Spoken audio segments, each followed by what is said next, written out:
So welcome anyone who may be viewing this. I don't see anyone in the chat quite yet.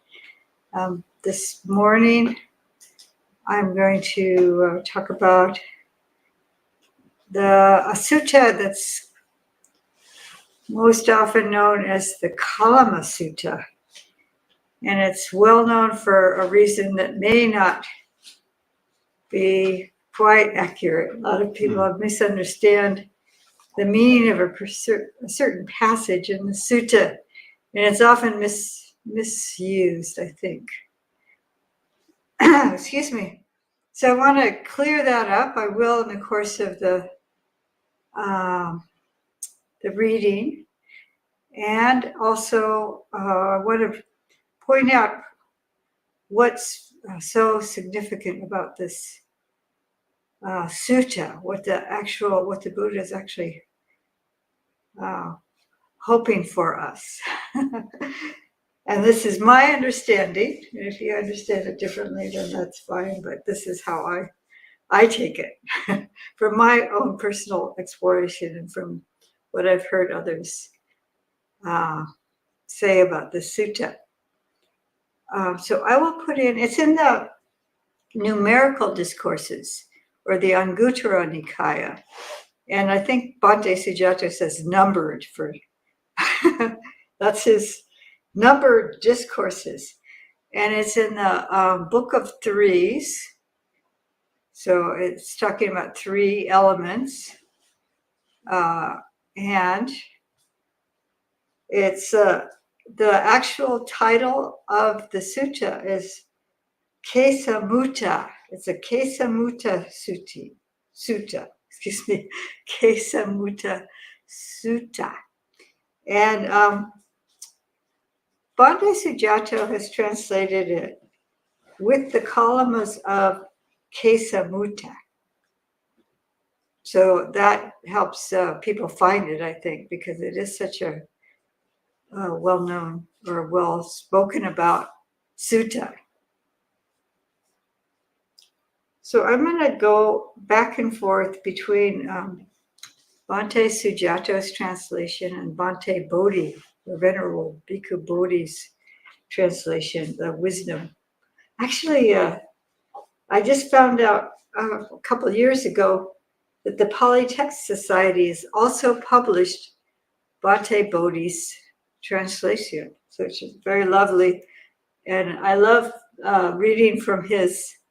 Sometimes I like his use of language, and sometimes it's very confusing.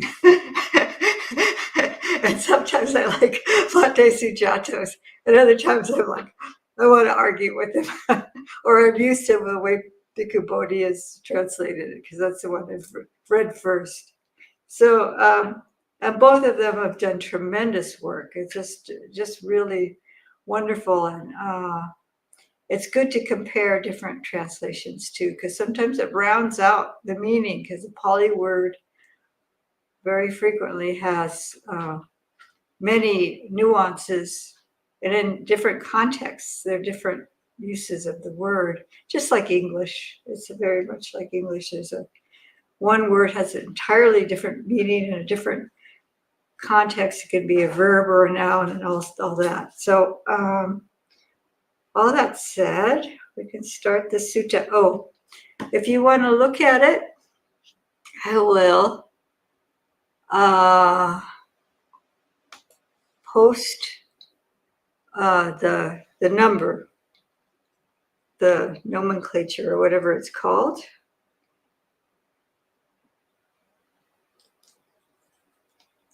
It's AN 3.65, I believe. Let me check that again. 3.65.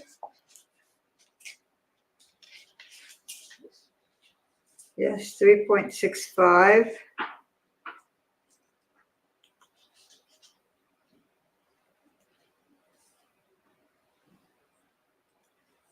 There's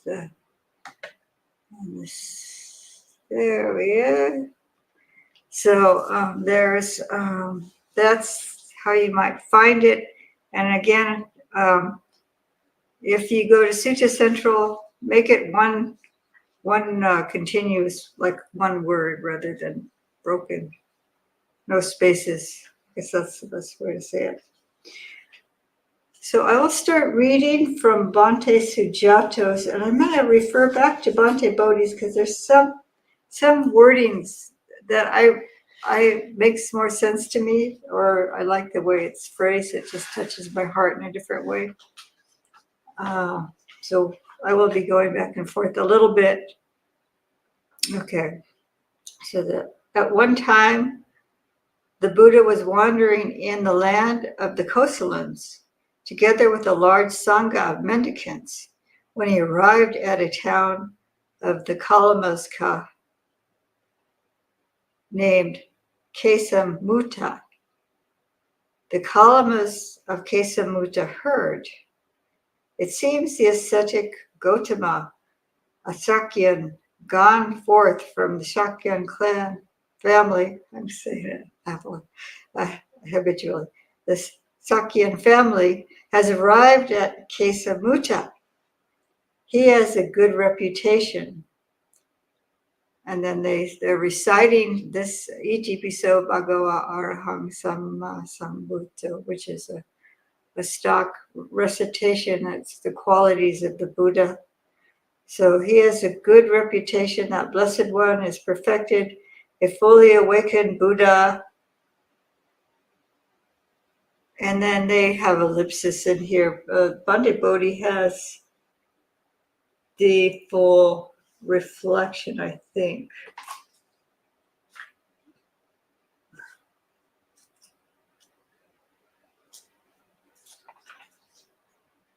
Maybe not. So the full reflection is in either of the translations, but it's all the qualities of the Buddha. He's teacher of gods and humans is one of the qualities. It is good to see such perfected ones. So the fact that he's fully awakened and he has these qualities of ethical conduct and understanding, and is able to teach and tame, is also tame humans. Then the Kalamas went up to the Buddha. Before sitting down to one side, some bowed. Some exchanged greetings and polite conversation. Some held up their joined palms towards the Buddha. Some announced their name and clan, and while some kept silent. Seated to one side, the Kalamas said to the Buddha. So these are different, various forms of respect or just acknowledgement or politeness. Some are more respectful than others, like a full bow to the floor, and then others are doing kind of a standard greeting. So one person must be speaking to the Lord Buddha here. It's usually the head person, like the headman of the village would be the one who would be addressing him. If you ever seen a tail, I have a companion here on my lap. You can't see him. Teddy's here. He wants to hear the Dhamma. So, this one person who addresses the Lord Buddha. There are, sir, some ascetics and Brahmins who come to Kesamutta. They explain and promote only their own doctrine, while they attack, badmouth, disparage, and smear the doctrines of others. This is Bhante Sujato's translation. He says, let's see.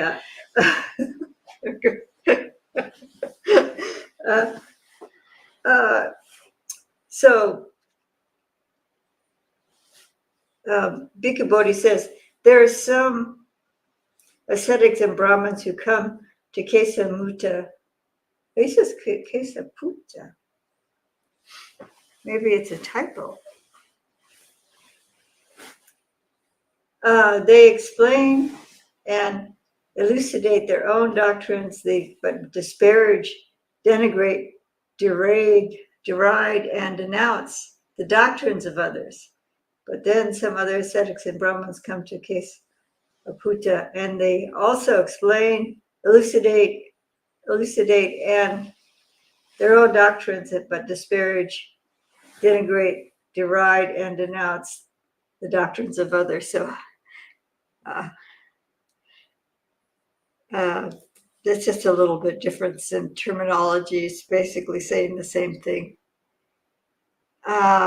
So then some other ascetics come to Kesamutta. Kesaputta, I think maybe they're right. I don't know. So they to explain and promote their own and attack others. I'm just going to abbreviate that because I already read that. So we are doubting and uncertain. And then this is one person saying, I wonder, who of these respected ascetics and Brahmins speak the truth and who speaks falsehood? So it's probably something in the Pali here. Because it says here, we are perplexed and in doubt, Bhante, as to which of these good ascetics speak truth and which speak falsehood. So if you're a Pali scholar, you could ponder the Pali and let me know why there's this difference. One is saying, I wonder, and they're saying, we are perplexed. So it is enough, Kalamas, for you to be doubting and uncertain. Doubt has come up about an uncertain matter. And Bhante Bodhi says, it is fitting for you to be perplexed, Kalamas. It is fitting for you to be in doubt. Doubt has arisen in you about a perplexing matter. And this is coming up next is the famous passage that's quoted and misrepresenting some of the Buddhist teachings sometimes, I think. Anyway, you can challenge me if you don't agree. But I just want to say here that you can imagine this town where these different ascetics are passing through, and they may even have a debating hall. And this is common in the time of the Buddha for these ascetics to be debating and saying that their way, my way is right and everyone else is wrong. And my understanding is right and everybody's understanding is off. So, and then they debate. So here is that passage. Please, Kalamas, don't go by oral transmission. Don't go by lineage. Don't go by testament. Don't go by canonical authority. Don't rely on logic. Don't rely on inference. And don't go by reasoned contemplation. Don't go by the acceptance of a view after consideration. Don't go by the appearance of competence of a teacher. And don't think the ascetic is our respected teacher. So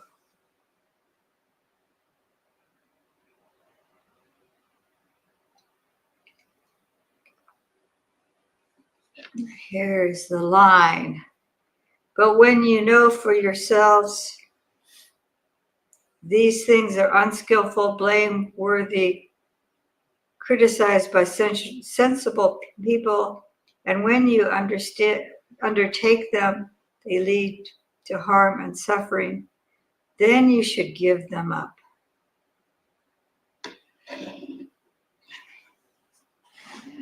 And this is Bhikkhu Bodhi's. He says, come, Kalamas, Do not go by oral tradition, by lineage of teaching, by hearsay, by a collection of scriptures, by logical reasoning, by inferential reasoning, by reasoned cogitation, by acceptance of a view after pondering it, by the seeming competence of a speaker, or because you think the ascetic is our guru. But when the kalamas, you know for yourselves, these things are unwholesome, these things are blameworthy, these things are censured by the wise, these things, if accepted and undertaken, lead to harm and suffering, then you should abandon them.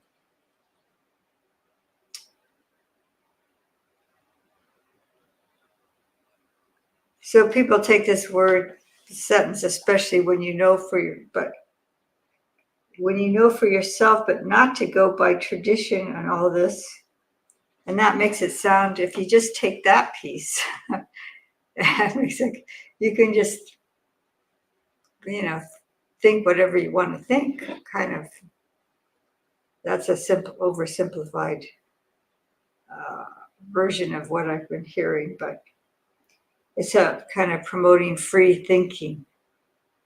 But then the Buddha is going to lay out a criteria of how one should know for oneself.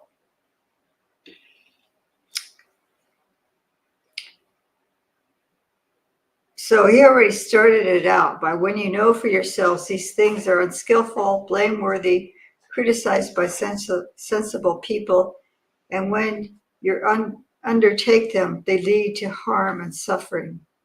Then you should give them up. And I'm in the habit of, I've read the other sutta so many times that my mind kind of wants to bring up the other words that I remember. So it gets a little scrambled sometimes. So what do you think, Kalamas? Does greed come up in a person for their welfare or harm? The answer, harm, sir. A greedy individual overcome by greed kills living creatures, steals, commits adultery, lies, and encourages others to do the same. Is that for their lasting harm and suffering? Yes, sir. What do you think, Kalamas? Does hate come up in a person for their welfare or harm? Harm, sir. A hateful individual overcome by hate kills living creatures, steals, commits adultery, lies, and encourages others to do the same. Is that for their lasting harm and suffering? Yes, sir. What do you think, Kalamas? Does delusion come up in a person for their welfare or harm? Harm, sir. A deluded individual overcome by delusion kills living creatures, steals, commits adultery and lies, and encourages others to do the same. Is that for their lasting harm and suffering? Yes, sir. So this is in the Book of Threes, and this is 3 elements here. And what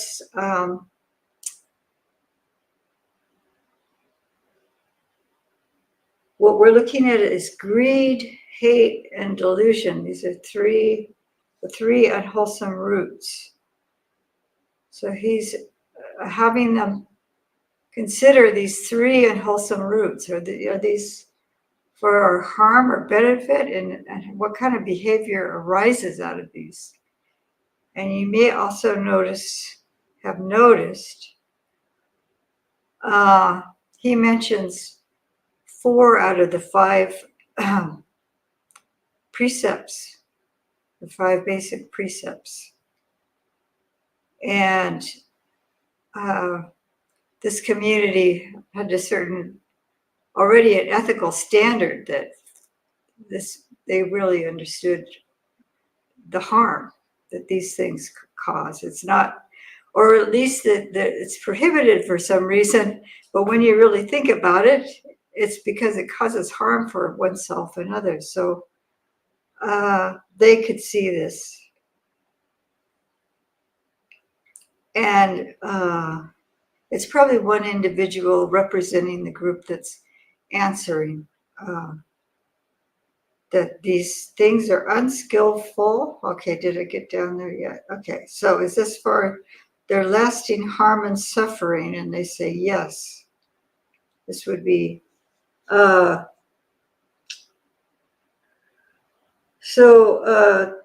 Bhante Bodhi, I'm just going to read the first part. A greedy person overcome by greed with a mind obsessed by it destroys life, takes what is not given, transgresses with another's wife, and speaks falsehood, and encourages others to do likewise. Will that lead to his harm and suffering for a long time? Yes, Bhante. So I'm not going to read the other. It's the same pattern with greed, hate, and delusion. So they're overcome by any one of these, or it's often a combination of the three, but one may be predominant. So what do you think, Kalamas? Are these things skillful or unskillful? Unskillful, sir. Blameworthy or blameless? Blameworthy, sir. Criticized or praised by sensible people. Criticized by sensible people, sir. So it's criticized by the wise, I think is what Bhante Bodhi says in the actual Pali word, Vinyu Garahita. And the dictionary does say, it has a question mark, but Vinyu is a wise person or the wise. So when you undertake them, do they lead to harm and suffering or not? Or how do you see this? When you undertake them, they lead to harm and suffering. That's how we see it.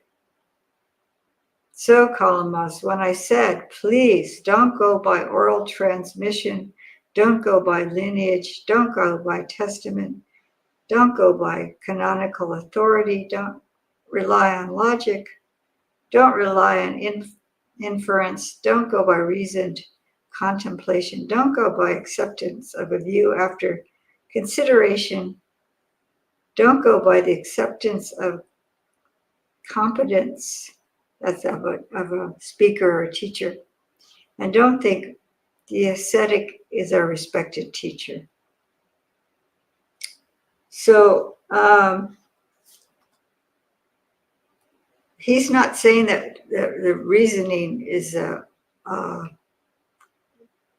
bad thing. It's more that if you're going on hypothetical considerations, it's based on hypothesis rather than your direct experience. And this is what the wanderers would argue about speculative views, and they'd have their own line of reasoning based on some hypothesis. And this is what I understand he's talking about here, not that we shouldn't consider things for ourselves. He's actually saying when you know for yourself, when you actually know for yourself. And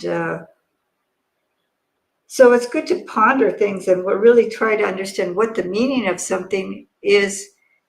If you're working with the Buddhist teaching, does it apply to my life? How can I understand this? And then really actually test it for yourself, but not to a point where you're doubting but just to investigating the actual meaning.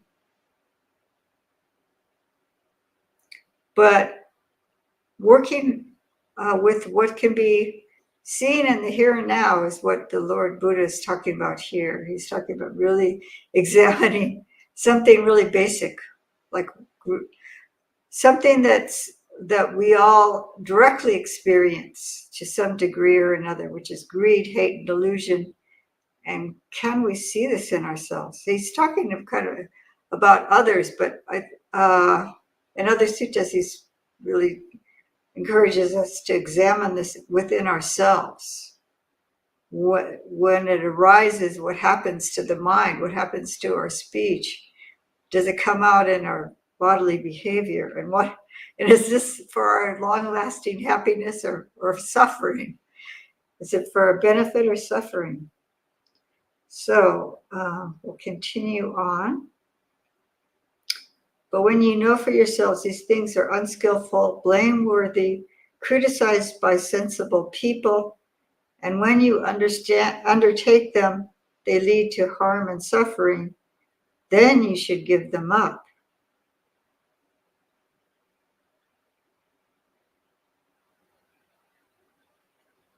That's why I said that. That's what I said, and this is why I said it. Please, Kalamas, don't go by oral transmission and so on. I'm not going to repeat all of that because it's repeated a number of times. So he's repeating himself here. I'm going to skip that. When you know for yourselves, often things are repeated for emphasis, but when you know for yourselves, these things are skillful, blameless, praised by sensible people. And when you undertake them, they lead to welfare and happiness. Then you should acquire them and keep them. So now he's changing gears. He's talking about the wholesome. What do you think, Kalamas? Does contentment come up in a person for their welfare or harm? So Bhante Sujato has translated a lobo as contentment, and that's a reasonable his interpretation of what the Lord Buddha is trying to convey here. But a lobo is just lacking greed or lacking covetousness. So if when one lacks greed, then one could be content when you're not feeling greed. So he's interpreting alobo as contentment. And then I think Bhante Bodhi just says non-greed. But I think we need to start with abandoning the greed. And that may be the point of non-greed, is that you're lacking greed and then contentment can arise. So non-greed is how Bhikkhu Bodhi has translated it. Non-greed or contentment. Is that for your welfare or happiness? Welfare, sir. An individual who is content, not overcome by greed, doesn't kill living creatures, steal, commit adultery, lie, or encourage others to do the same. Is that for their lasting welfare and happiness? Yes, sir. What do you think, Kalamas? Does love come up in a person for their welfare and welfare or harm? So he's translating adoso as love. And some people may say that metta or goodwill, friendliness, loving kindness is the opposite of dosa. So adosa is the lack of dosa, the lack of hatred. So when hatred is completely removed from one's heart, then it's likely that goodwill will arise in its place. So Bhante Sujato translates metta as love. It's pretty consistent throughout his translations. So that's maybe what he's conveying here. And then there's ellipsis here. So each one of these, so since one doesn't have hatred and has instead loving kindness, one would not break any of the precepts. Would they break the precepts if they were completely lacking hatred and their heart was filled with loving kindness or goodwill? No, not intentionally. Does understanding come up in a person for their welfare or harm? And that's amoho. So moha is confusion, delusion, stupidity. It's a lot of different translations. So when one is no longer confused or deluded, then understanding would be there. In fact, the understanding would probably help you abandon all the confusion and delusion. That would be the reason why you're no longer deluded, is because you have knowledge and understanding. So does understanding come up in a person for their welfare or harm? Is it for their lasting welfare and happiness? And they answer, yes, sir. What do you think, Kalamas? Are these things skillful or unskillful? Skillful, sir. Blameworthy or blameless? Blameless, sir. Criticized or praised by sensible people? Praised by sensible people, sir. When you undertake them, do they lead to welfare and happiness or not? Or how do you see this? When you undertake them, they lead to welfare and happiness. That's how we see it. So, Kalamas, when I said, please don't go by oral transmission and so on,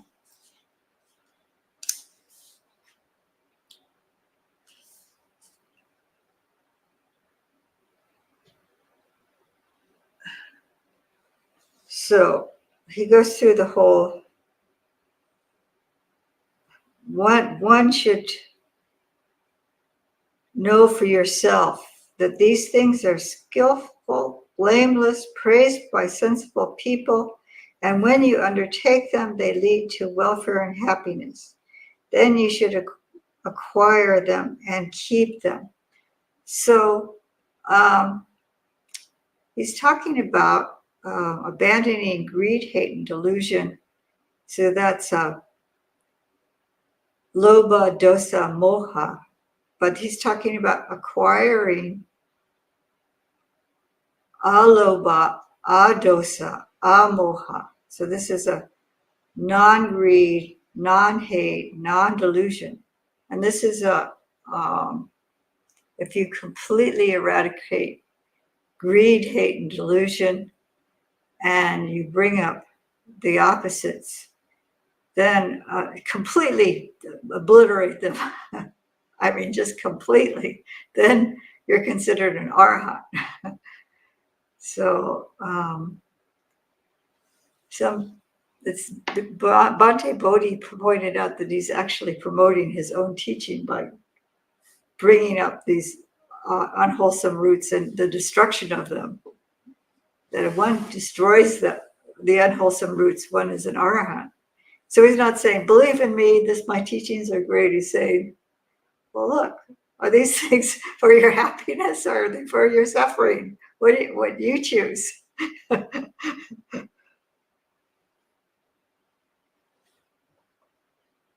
So it has a very beautiful ending, which this is a sequence. You look at a number of suttas, there's a sequence here where the Buddha establishes his audience in Sila and abandoning unwholesome roots. He's at least get this idea going in their minds, but at least keeping their Sila. And then,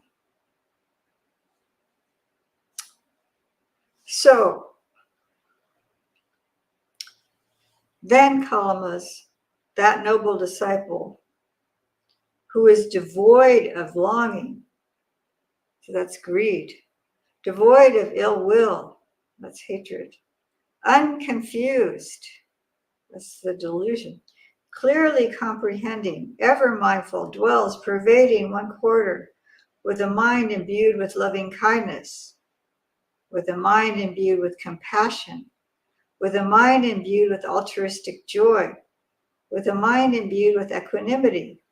Likewise, the second quarter, the third quarter, the fourth quarter, thus above, below, across, and everywhere, and to all as to himself, herself, themselves. They dwell, pervading the entire world with a mind imbued with equanimity, vast, exalted, measureless, without enmity, and without ill will. So this is the four Brahma Viharas. They've purified their mind by keeping their sila and abandoning the unwholesome roots, at least put them in abeyance in order to enter this exalted state, these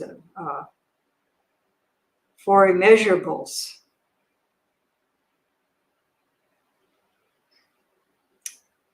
This noble disciple, Kalamas, whose mind in this way, without enmity, without ill will, undefiled and pure, has won four assurances in this very life. The first assurance, I'm going to read the Bhante Sujato's translation about the assurances, because actually it's easier for me to understand. Or maybe that'll be easier for you. I can read them both. But he says four consolations, which is interesting. Bhante Bodhi.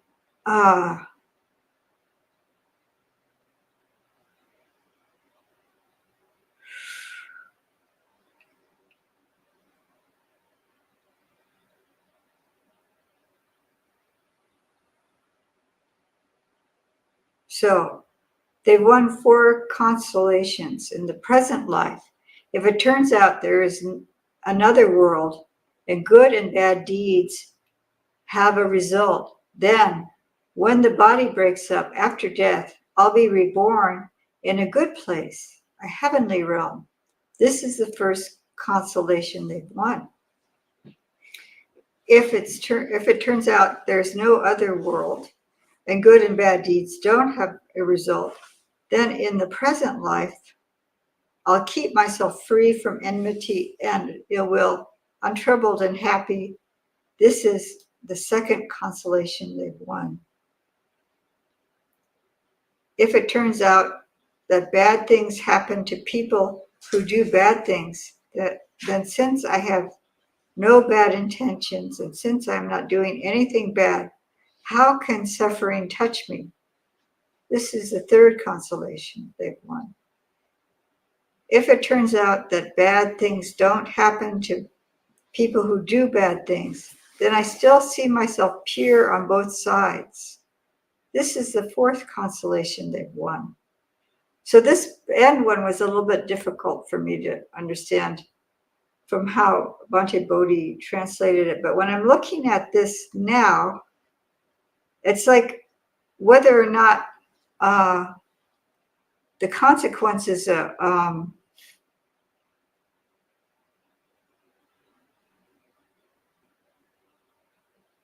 whatever the consequences worldly in the active world, they see themselves pure. They feel good about themselves because they're not doing things that are harmful. They're feeling good about themselves because naturally when we're free from greed, hate, and delusion, and act accordingly, then we bring happiness to ourselves and others. It's a natural occurrence, and you feel good about yourself. You feel like, you know. So this is an important thing to reflect, that we can't see cause and effect in our daily lives. We can't see the effects of our actions, body, speech, and mind. And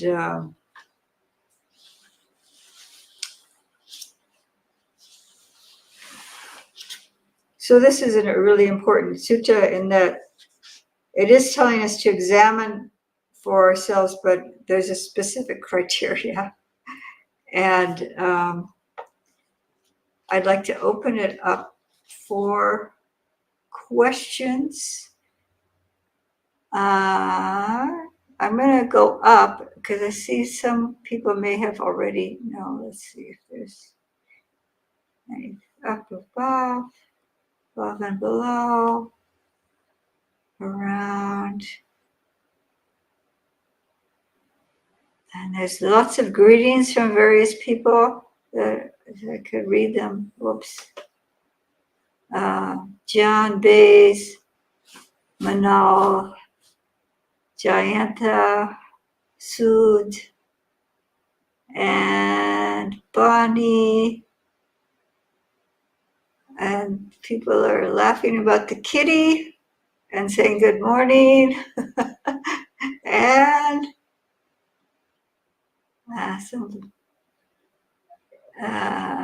see, Bonnie's laughing about the kitty.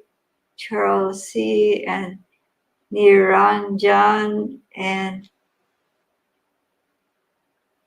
Lita Goldite. I'm sorry, I hope I'm not pronouncing your name wrong. Tim. And then, let's see.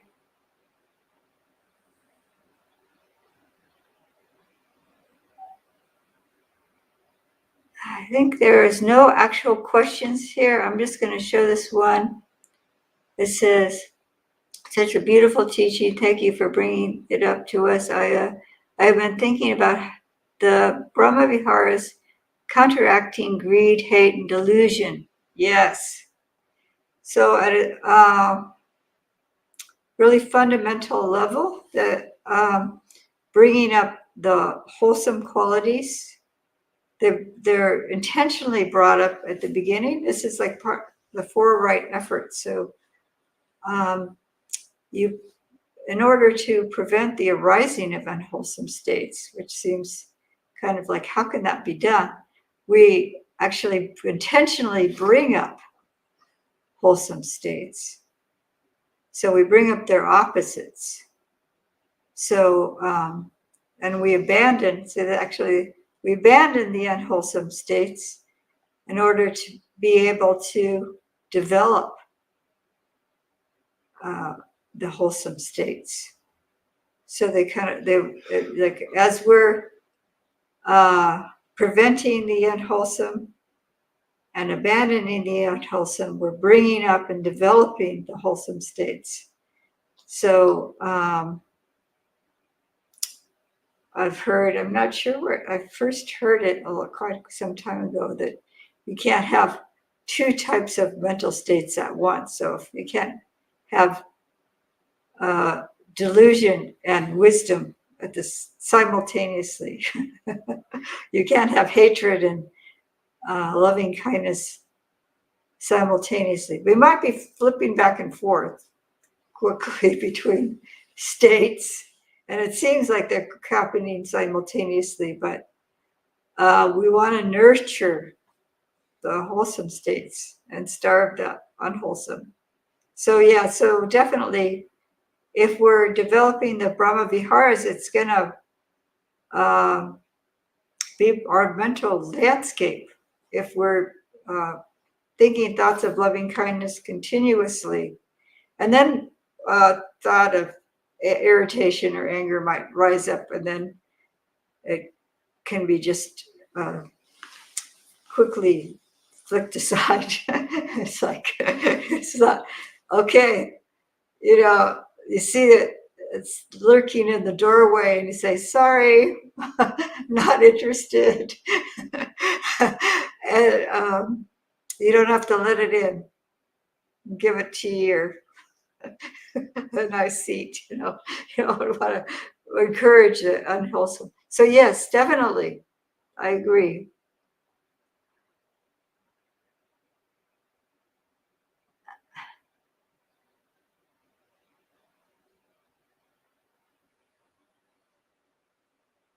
Okay.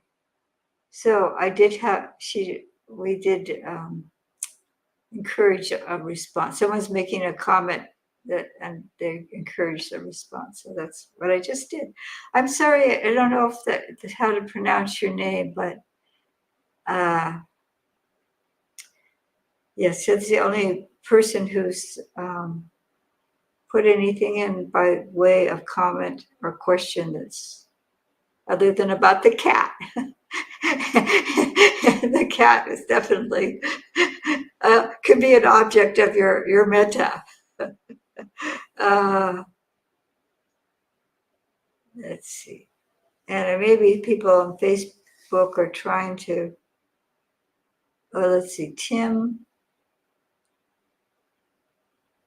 let's see. He said above that, he said, yeah, but yes, but we can feel it. I'm not sure what Timo? We can't see the effect, but we can definitely feel it.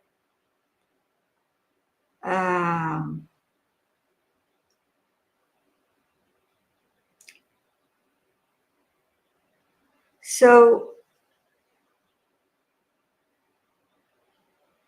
some things we can't see the effect of.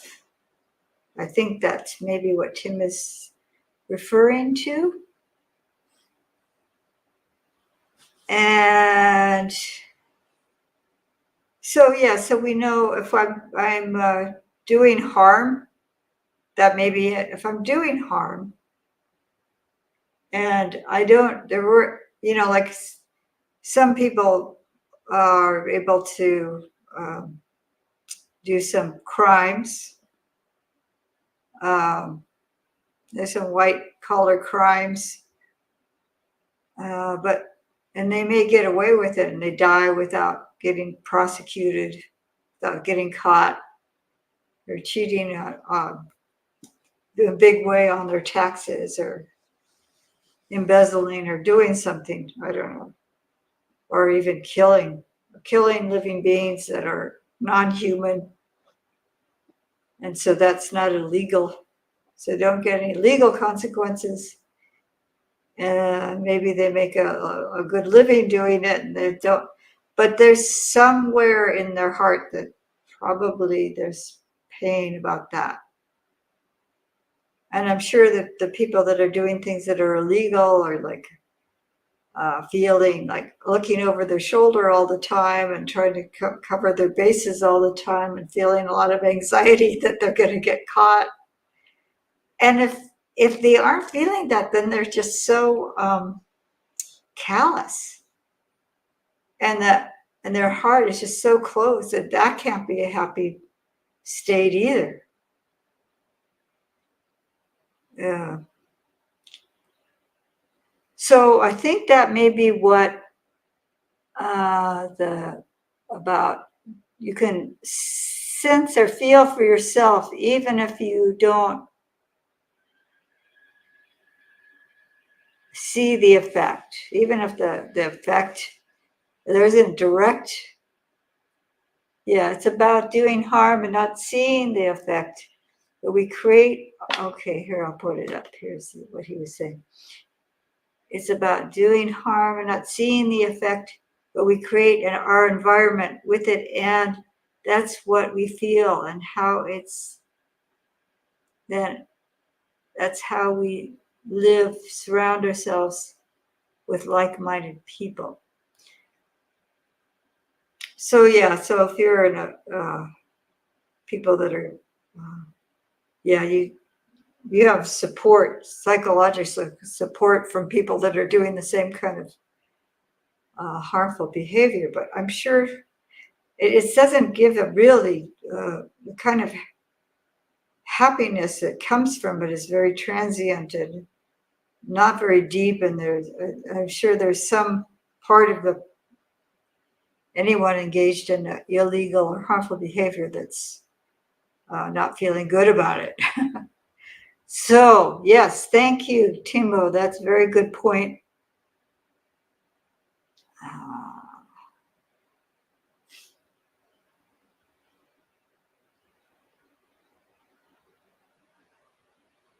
And then getting some agreement about what I just said. We don't always see the consequences, but we feel it inside in our hearts. Okay. Yeah, so the inverse of that is that if we're doing good in the world, if we're generous, kind, helping people, if we feel that joy just in the act, we can feel good about ourselves. Then we don't have to have people, showering us with appreciation, and we don't have to have plaques, with our name on it. I donated this big chunk of money to this, church or temple or whatever, the hospital or something, like there's this whole plaques all over the wall of people have donated, and this person is a philanthropist, and you don't need all that. That's not really what is going to bring you happiness. It's that just the actual action itself, and that's it's really what you're developing. When you're developing generosity, you're developing selflessness when you're not expecting anything in return. Otherwise, it's kind of marketplace mentality where, I've done all these wonderful things and at least I'm expecting people to think I'm great. They're expecting something in return. So that isn't the point of generosity. It's really giving from your heart. And the goodness, the joy that this is Chaganusati, when you reflect, that that was such a helpful thing I did. For me, if I see somebody and even just smiling because I've helped them, or I feel like maybe I've helped somebody in some way, just the knowing that they've been helped, even if they don't say thank you or something like that, just that knowing, that brings happiness to me.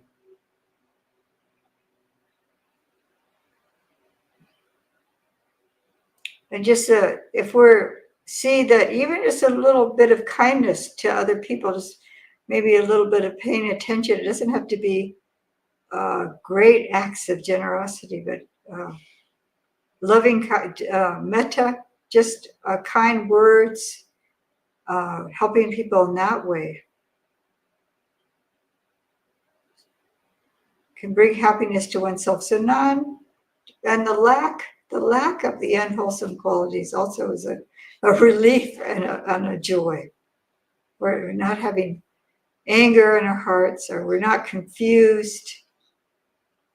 Actually, when we start to really understand the suttas deeply, then this excitement and joy arises when we start seeing how the teachings really are working for us and for others, and how they work.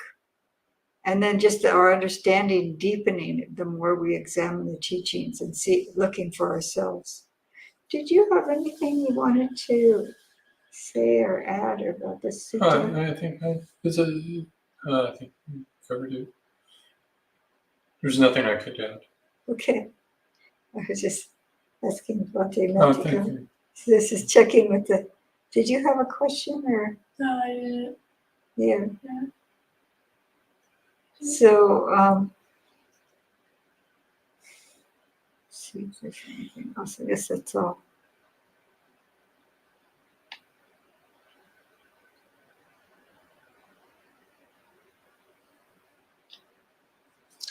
Just trying to think if I've forgotten something that I wanted to mention about the sutta.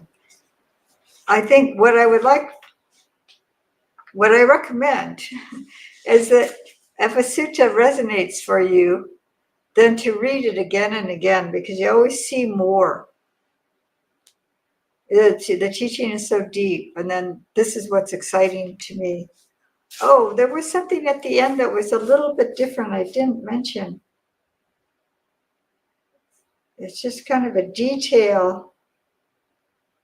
But Bhante Bodhi, at the end of these 4 assurances, I just ended it there because it's a kind of a how it usually ends in the Bhante Bodhi's translation. It's just a stock kind of a stock excellent. We go to the Buddha, the Blessed One, to the Dhamma and the Sangha for refuge. But there's something that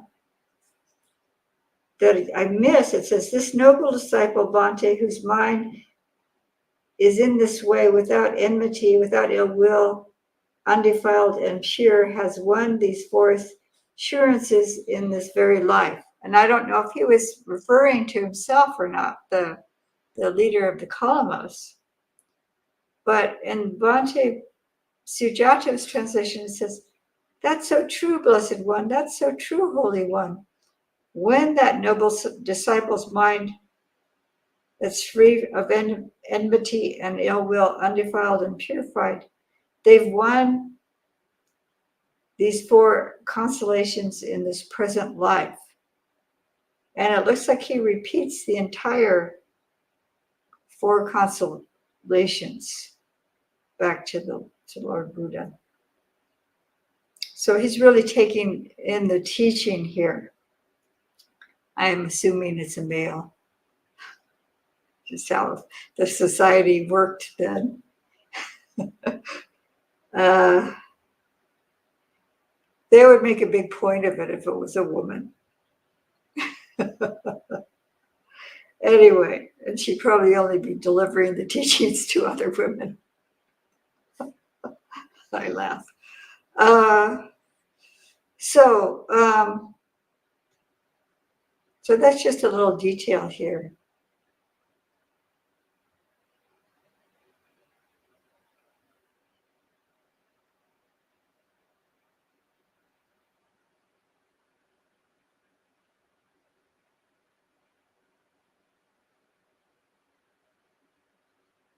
So they can really understand what the Lord Buddha was saying, is basically what they're saying, and they've really taken it in. So I hope that you've gained something from this reading. And like I said, I encourage you to look at it yourselves.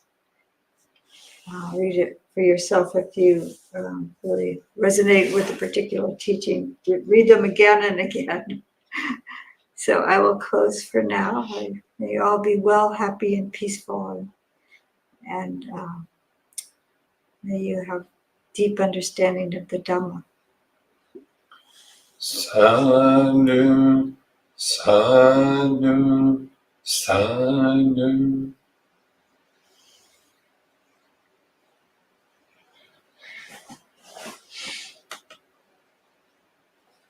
Have a